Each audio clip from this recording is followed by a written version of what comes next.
स्वाभाविक उसकी अपेक्षा रहती है। वो देश के लिए बहुत देता है, तो देश का भी दायित्व है कि उसकी जो क्वालिटी ऑफ लाइफ में जो उसकी अपेक्षाएं हैं, सरकार की कठिनाइयों से मुक्ति की उसकी जो अपेक्षाएं हैं, उसको पूर्ण करने के लिए हम निरंतर प्रयास करते हैं। और मैंने तो सपना देखा है कि 2047 जब विकसित भारत का सपना होगा तो उसकी एक इकाई यह भी होगी कि सामान्य मानव के जीवन में सरकार की दखलें कम हो, जहां सरकार की जरूरत हो वहां अभाव न हो, और जहां सरकार की बेकारण प्रभाव भी न हो, इस प्रकार की व्यवस्था पर हम प्रतिबद्ध हैं। मेरे प्यारे देशवासियों, हम छोटी छोटी जरूरतों पर भी ध्यान देते हैं, हम छोटी छोटी आवश्यकताओं पर ध्यान देते हैं और उसको लेकर हम चलते हैं।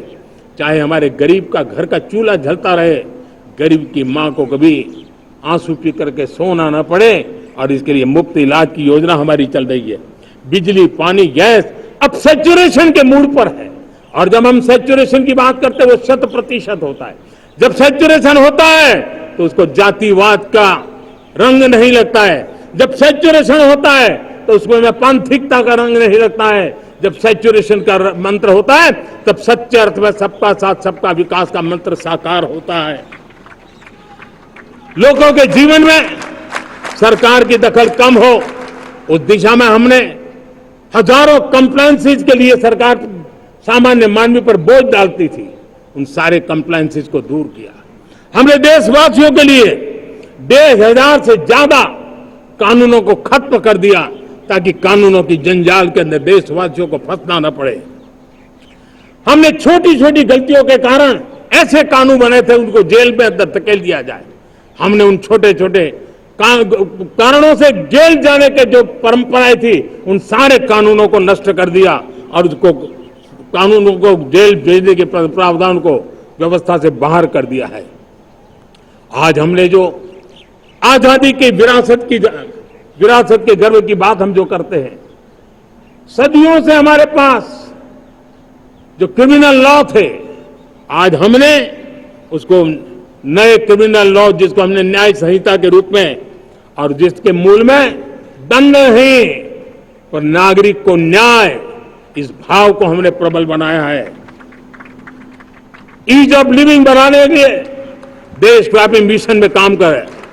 हर लेवल पर मैं सरकार के प्रतिनिधियों का आह्वान करता हूं। मैं जनप्रतिनिधि, वो किसी भी दल के क्यों न हो, किसी भी राज्य के क्यों न हो, सबसे आग्रह करता हूं कि हमने एक मिशन मोड में ईज ऑफ लिविंग के लिए कदम उठाने चाहिए।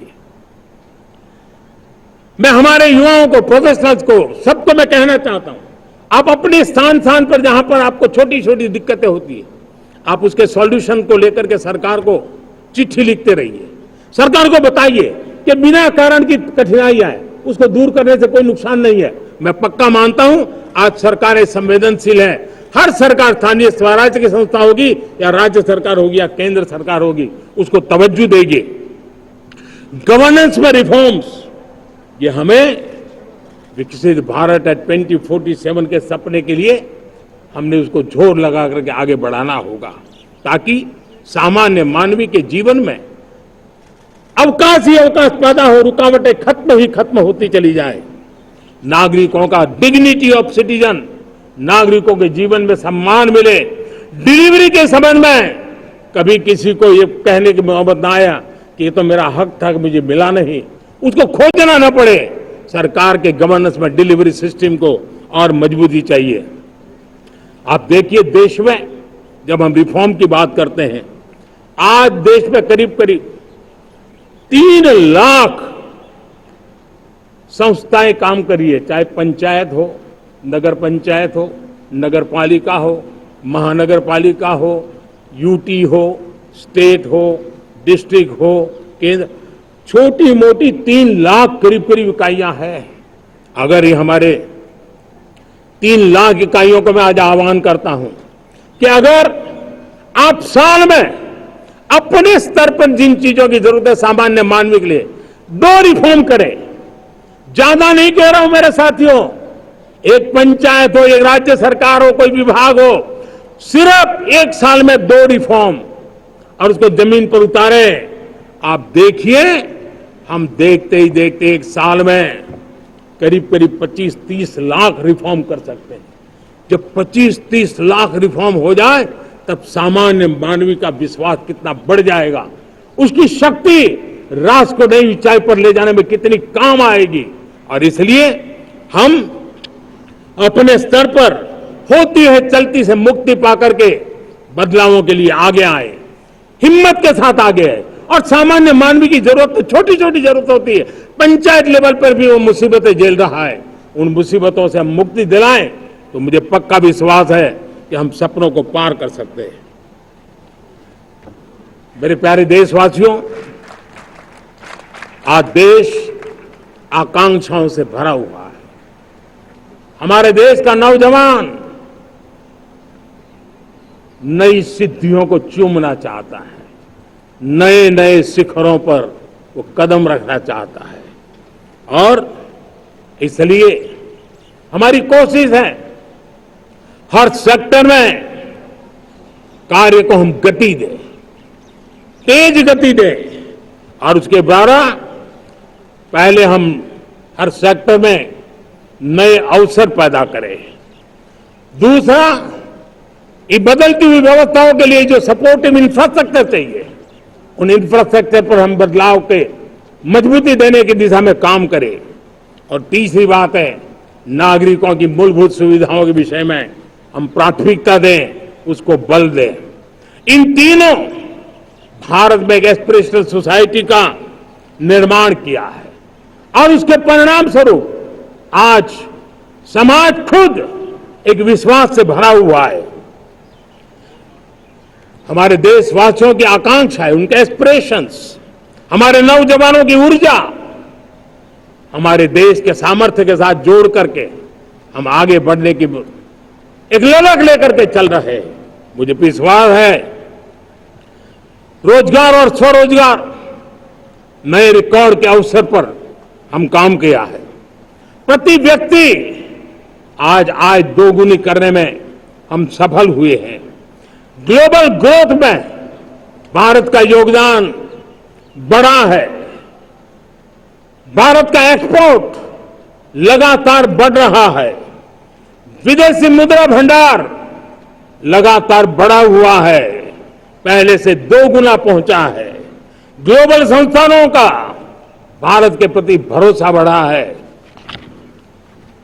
मुझे विश्वास है भारत की दिशा सही है, भारत की गति तेज है और भारत के सपनों में सामर्थ्य है। लेकिन इन सबके साथ संवेदनशीलता का हमारा मार्ग हमारे लिए ऊर्जा में एक नई चेतना भरता है। मम भाव हमारे कार्य की शैली है। समभाव भी चाहिए, मम भाव भी चाहिए, उसको लेकर के हम चल रहे हैं। साथियों, मैं जब कोरोना काल को याद करता हूं, कोरोना की वैश्विक महामारी के बीच सबसे तेजी से इकोनॉमी को बेहतर बनाने वाला कोई देश है तो वो देश भारत है। तब लगता है कि हमारी दिशा सही है। जब जात पात मत पंथ ऊपर उठकर हर घर तिरंगा फहराया जाता है, तब लगता है देश की दिशा सही है। आज पूरा देश तिरंगा है, हर घर तिरंगा है। न कोई जात है, न कोई पात है, न कोई ऊंच है, न कोई नीच है, सभी भारतीय है। यही तो हमारी दिशा की ताकत है। जब हम 25 करोड़ लोगों को गरीबी से बाहर निकालते हैं, तब हमारा विश्वास पक्का हो जाता है कि हमने गति को बराबर मेंटेन किया है और सपनों को साकार करना दूर नहीं है। जब 100 से अधिक आकांक्षी जिले अपने अपने राज्य के अच्छे जिलों की स्पर्धा कर रहे हैं, बराबरी करने लगे हैं, तो हमें लगता है कि हमारी दिशा और गति दोनों सामर्थ्यवान है। जब हमारे उन आदिवासी साथियों को वो मदद मिलती है, पीएम जनमन के द्वारा उनको जो योजनाएं पहुंची थी, आबादी बहुत छोटी है लेकिन बहुत दूर सुदूर इलाकों में छुटपुट परिवार रहते हैं, हमने उनको खोज के निकाला है उनके लिए चिंता की है, तब लगता है कि संवेदनशीलता से जब काम करते हैं तब संतोष कितना मिलता है। वर्किंग वुमेन के लिए पेड मैटरनिटी लीव 12 हफ्ते से बढ़ा करके 26 हफ्ते कर देते हैं।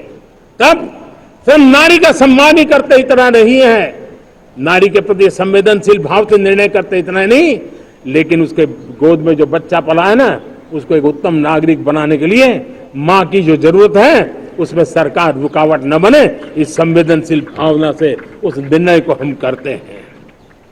जब मेरे दिव्यांग भाई बहन भारतीय साइन लैंग्वेज की बात हो या तो सुगम्य भारत का अभियान हो, उसको लगता है कि अब मेरी भी डिग्निटी है, मेरे प्रति देश के नागरिक सम्मान के भाव से देखता है। और पैरालंपिक में तो हमारे खिलाड़ी नई नई ताकत दिखाने लगे हैं। तब लगता है कि ये जो मेरा मम भाव है, हम सबका मम भाव है, उसकी ताकत नजर आती है। हमारे ट्रांसजेंडर समाज के प्रति हम जिस संवेदना के साथ निर्णय बना रहे हैं, हम नए नए कानून बना रहे हैं, उनको सम्मान का जीवन देने के लिए हम प्रयास कर रहे हैं, तब बदलाव की हमारी दिशा सही दिखता है। सेवा भाव से किए गए इन कामों का, जो त्रिविध मार्गों से हम चले हुए, इन कामों का एक सीधा सीधा लाभ आज उसके परिणाम के रूप में हमें नजर आ रहा है। 60 साल बाद लगातार तीसरी बार आपने हमें देश सेवा का मौका दिया है। मेरे 140 करोड़ देशवासी, आपने जो आशीर्वाद दिए हैं, उस आशीर्वाद में मेरे लिए एक ही संदेश है, जन जन की सेवा, हर परिवार की सेवा, हर क्षेत्र की सेवा, और सेवा भाव से समाज की शक्ति को साथ लेकर के विकास की नई ऊंचाइयों पर पहुंचना। 2047 विकसित भारत के सपने को लेकर के चलना, उसी एक संदेश को लेकर मैं आज लाल किले की प्राचीर से हमें आशीर्वाद देने के लिए मैं कोटि कोटि देशवासियों का सर झुका करके आभार व्यक्त करता हूं। मैं उनके प्रति नतमस्तक होता हूं और मैं उनको विश्वास दिलाता हूं कि हमें नई ऊंचाइयों को नए जोश के साथ आगे बढ़ना है। हमें सिर्फ जो हो गया है वो संतोष मान करके बैठने वाले हम लोग नहीं है, वो हमारे संस्कार में नहीं है। हम कुछ और करने के लिए, कुछ और आगे बढ़ने के लिए और कुछ और नई ऊंचाइयों को पार करने के लिए हम आगे बढ़ना चाहते हैं। विकास को, समृद्धि को, सपनों को साकार करने को, संकल्प को लिए जीवन खपाने को हम अपना स्वभाव बनाना चाहते हैं, देशवासियों का स्वभाव बनाना चाहते हैं। मेरे प्यारे देशवासियों, आज नई शिक्षा नीति बहुत एक मात्रा में कई राज्यों ने उसको अच्छे इनिशिएटिव लिए हैं और उसके कारण आज एक 21वीं सदी के अनुरूप हमारी शिक्षा व्यवस्था को जो हम बल देना चाहते हैं और विकसित भारत के सपने के लिए जिस प्रकार से मानव समूह तैयार करना चाहते हैं, नई शिक्षा नीति बहुत बड़ी भूमिका अदा। मैं नहीं चाहता हूं कि मेरे देश के नौजवानों को अब विदेशों में पढ़ने के लिए मजबूर होना पड़े। मध्यम वर्गीय परिवार के लाखों करोड़ों रुपया बच्चों को विदेश पढ़ने के लिए भेजने में खर्च हो जाए। हम यहां ऐसी शिक्षा व्यवस्था का विकसित करना चाहते हैं कि मेरे देश के नौजवानों को विदेश जाना न पड़े, मेरे मध्यम वर्गीय परिवारों को लाखों करोड़ रुपया खर्च करना न पड़े। इतना ही नहीं, ऐसे संस्थान निर्माण हो ताकि विदेशों से लोग भारत के अंदर उनका मुंह मोड़े। अभी अभी हमने बिहार का हमारा गौरवप्रद इतिहास रहा है, नालंदा यूनिवर्सिटी का पुनर्निर्माण किया है। फिर से एक बार नालंदा यूनिवर्सिटी काम करना शुरू कर दिया है, लेकिन हमें शिक्षा के क्षेत्र में फिर से एक बार सदियों पुराने उस नालंदा स्पिरिट को जगाना होगा, उस नालंदा स्पिरिट को जीना होगा, उस नालंदा स्पिरिट को लेकर के बड़े विश्वास के साथ विश्व की ज्ञान की परंपराओं को नई चेतना देने का काम हमें करना होगा। मुझे पक्का विश्वास है कि नई शिक्षा नीति ने मातृभाषा पर बल दिया है। मैं राज्य सरकारों से कहूंगा, मैं देश की सभी संस्थानों से कहूंगा कि भाषा के कारण हमारे देश की टैलेंट को रुकावट नहीं आनी चाहिए, भाषा अवरुद्ध नहीं होनी चाहिए। मातृभाषा का सामर्थ्य हमारे देश के छोटे छोटे गरीब से गरीब मां के बेटे को भी सपने पूरा करने का ताकत देता है। और इसलिए हमने हमारी मातृभाषा में पढ़ाई, जीवन में मातृभाषा का स्थान, परिवार में मातृभाषा का स्थान, उसकी ओर हमें बल देना होगा। मेरे प्यारे देशवासियों, जिस प्रकार से आज विश्व का में बदलाव नजर आ रहा है और तब जाकर के स्किल का महत्व बहुत बढ़ गया है और हम स्किल को और नई एक ताकत देना चाहते हैं। हम इंडस्ट्री 4.0 को ध्यान में रख करके हम स्किल डेवलपमेंट चाहते हैं। हम जीवन के हर क्षेत्र में, हम एग्रीकल्चर सेक्टर में भी कैपेसिटी बिल्डिंग करके देने के लिए स्किल डेवलपमेंट चाहते हैं। हम तो हमारा सफाई का क्षेत्र हो, उसमें भी एक नए स्किल डेवलपमेंट की ओर बल देना चाहते हैं। और हम स्किल इंडिया प्रोग्राम को बहुत व्यापक रूप से इस बार लेकर के आए हैं। बजट में भी इसका बहुत बड़ा, इस बजट में इंटर्नशिप को भी हमने बल दिया है ताकि हमारे नौजवानों को एक एक्सपीरियंस मिले, उनकी कैपेसिटी बिल्डिंग हो और बाजार में उनका ताकत दिखाई दे। उस प्रकार से मैं स्किल युवाओं को तैयार करना चाहता हूं।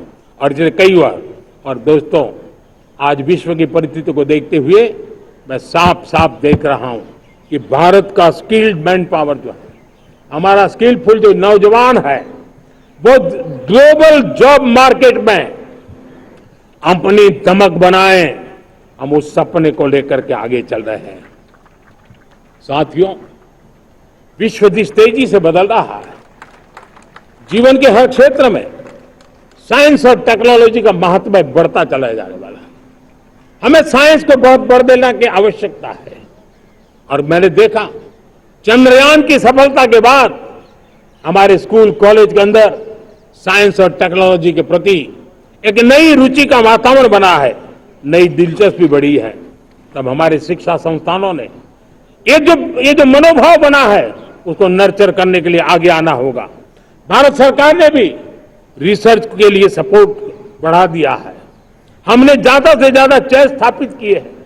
हमने नेशनल रिसर्च फाउंडेशन बना करके हमने उसको एक कानूनी परिवेश में ला करके स्थायी रूप से एक व्यवस्था विकसित की है ताकि रिसर्च को लेकर के निरंतर बल मिले और ये रिसर्च फाउंडेशन उस काम को करे। मेरे बड़े गर्व की बात है कि बजट में हमने 1 लाख करोड़ रुपया रिसर्च और इनोवेशन के लिए हमने देने का निर्णय किया है ताकि हमारे देश के नौजवान के पास जो आइडियाज है, उस आइडियाज को हम जमीन पर उतार पाए। साथियों, आज भी हमारे देश में मेडिकल एजुकेशन के लिए हमारे बच्चे बाहर जा रहे हैं। वैसा कहा मैंने, बहुत ज्यादातर मध्यम वर्गीय परिवार के, उनके लाखों करोड़ों रुपए खर्च हो जाते हैं। और तब जाकर के हमने पिछले 10 साल में मेडिकल सीटों को करीब करीब 1 लाख कर दिया। आज मैं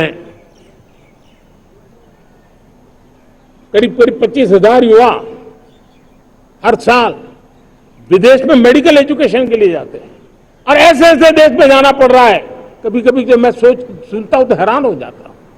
और इसलिए हमने तय किया है कि अगले 5 साल में मेडिकल लाइन में 75,000 नई सीटें बनाई जाएगी। मेरे प्यारे देशवासियों, विकसित भारत 2047 वो स्वस्थ भारत भी होना चाहिए। और जब स्वस्थ भारत हो तो आज जो बच्चे हैं उनके पोषण पर आज से ही ध्यान देने की जरूरत है। और इसलिए हमने विकसित भारत की जो पहली पीढ़ी है उनकी तरफ विशेष ध्यान दे करके हमने पोषण का एक अभियान चला है। हमने राष्ट्रीय पोषण मिशन शुरू किया है। पोषण को हमने प्राथमिकता दी है। मेरे प्यारे देशवासियों, हमारी कृषि व्यवस्था को ट्रांसफॉर्म करना बहुत जरूरी है, समय की मांग है। हम सदियों से जिस परंपरा में दबे हुए हैं, जकड़े हुए हैं, उससे मुक्ति पानी होगी और हमारे किसानों को उसके लिए हम मदद भी दे रहे हैं। हम उसको ट्रांसफॉर्म करने की दिशा में लगातार काम करते आए हैं। आज आसान ऋण दे रहे हैं किसानों को, टेक्नोलॉजी की मदद दे रहे हैं। किसान जो पैदावार करता है उसको वैल्यू एडिशन के लिए हम काम कर रहे हैं। उसके लिए मार्केटिंग के लिए पूरा प्रबंध करते हैं ताकि उसको एंड टू एंड हर जगह पे हैंड होल्डिंग की व्यवस्था हो। उस दिशा में हम काम कर रहे हैं। आज जब धरती माता के प्रति सारा विश्व चिंतित है, जिस प्रकार से उर्वरक के कारण हमारी धरती माता की शहद दिनों दिन बिगड़ता जा रही है, हमारी धरती माता की उत्पादकता क्षमता खत्म होती चली जा रही है, कम होती चली जा रही है।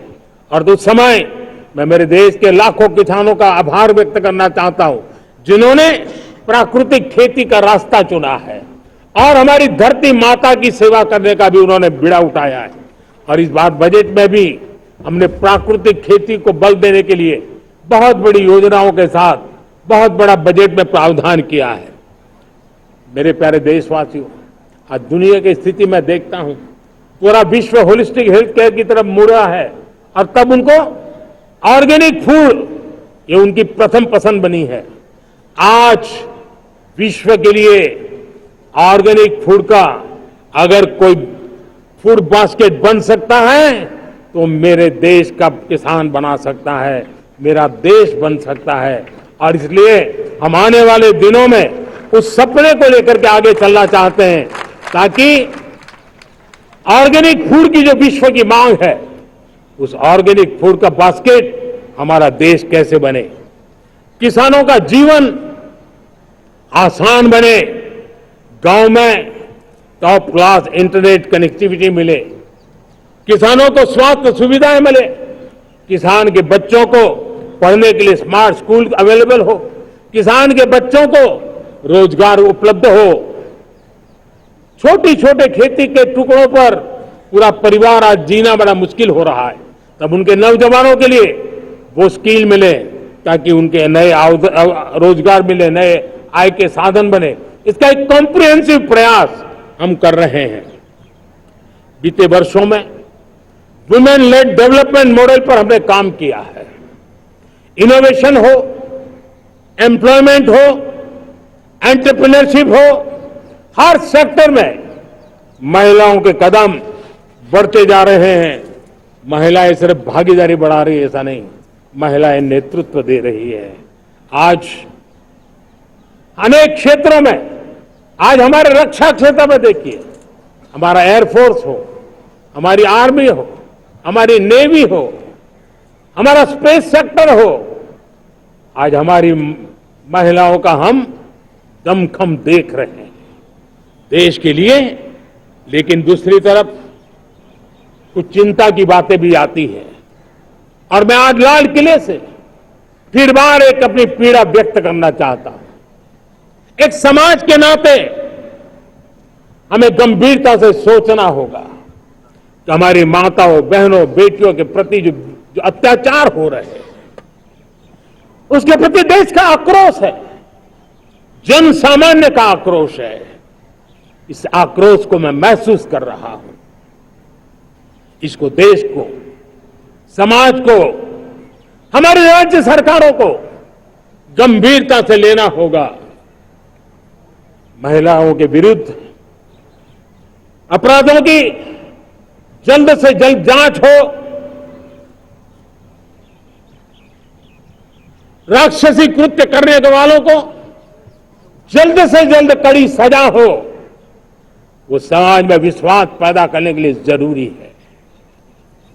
मैं ये भी बताना चाहूंगा कि जब बलात्कार की या महिलाओं पर अत्याचार की घटनाएं घटती हैं तो उसकी बहुत चर्चा होती है, बहुत प्रचार होता है, मीडिया में छाया रहता है। लेकिन जब ऐसे राक्षसी मनोवृत्ति व्यक्ति को सजा होती है तो वो खबरों में कहीं नजर नहीं आती है, कोने में कहीं पड़ा रहता है।